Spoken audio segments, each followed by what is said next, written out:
وبيوصل لفكرة إن أنا طلعت على برنامج على قناة المفروض إن هي قناة محترمة. حبيبتي يا قمر شكرا. المفروض إن هي قناة محترمة. كلموني بدل المرة 15 مرة على مدار 4 أو 5 شهور من ساعة مشكلتي الأولانية، كل مرة بأوفر شكل، وكنت برفض. كنت برفض بقول انا مش عايزه اتكلم عن الحكايات دي وعن الموضوع ده تاني، وعايزه اقفل الموضوع يموت وخلاص. لحد ما جه الترند بتاعي انا ومحمد وتاكا، هو عادي. احنا اقسم بالله ما كنا قاصدين 1% ان كل ده يحصل، ولا بنعمل ده فور شو، ولا بنعمل ده عشان مستنيين ترند وشهرة. انا اوريدي مشهوره، انا الحمد لله وصلت انترناشونال، ودي حاجه على فكره مش بسطاني ولا فرحاني. يعني لو ده كان حلمي فخلاص انا مش عايزاه، بتكلم بجد والله. انا متنازله عنه.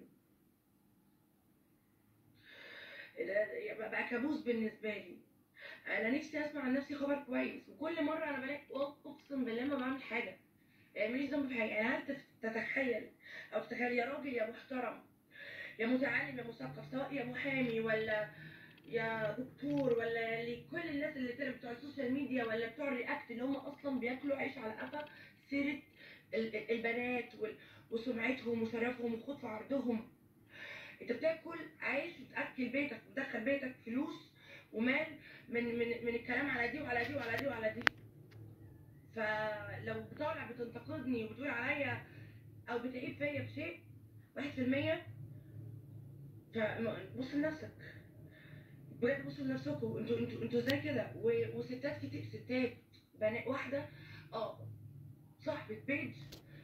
انا اقسم بالله من وانا عندي حوالي 19 سنه بتفرج على كل الفيديوز بتاعتها وكل الصور او كل بيج.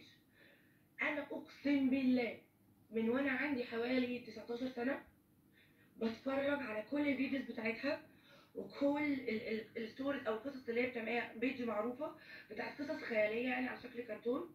بتفرج وبتابع، بحبها جدا بحترمها جدا. واتفاجئ فجاه ان هي قد ايه عامله عليا انا فيديو تنتقدني تقول ازاي يستضيفوا واحده زي هدير عبد الرازق على قناه النهار. هي مالها هدير عبد الرازق؟ انا عايزه اعرف هي مالها. هو انا عايزه اعرف انا عملت ايه بجد والله العظيم. انا غلطت في ايه او عملت ايه غلط؟ انا واحده نامت صحيت لقيت نفسها بيتقبض عليها قبل فرحها ب5 ايام من قدام بيت اهلها بدون سبب. ولما اتسالت ليه قالوا لي عشان حضرتك بتقدمي محتوى غير لائق بالمجتمع المصري.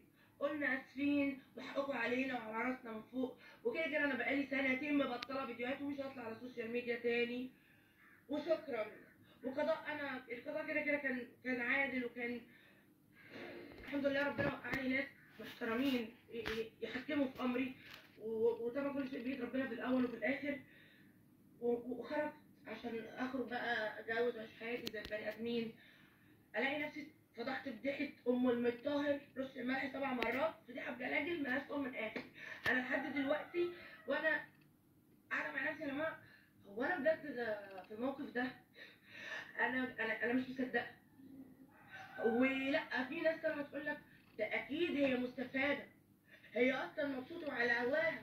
مبسوطه على هوايا ان 25 مليون بني ادم شافوا جسمي، شافوني في وضع زي ده، ولا شافوه، ولا اهلي كسروا، ولا نفسي كسرت، ولا خاطري كسر، ولا فهترند بايه؟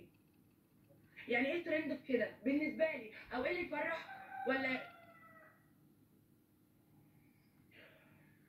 انا عايزه افهم الناس دي بتفكر ازاي؟ والكومنتات اللي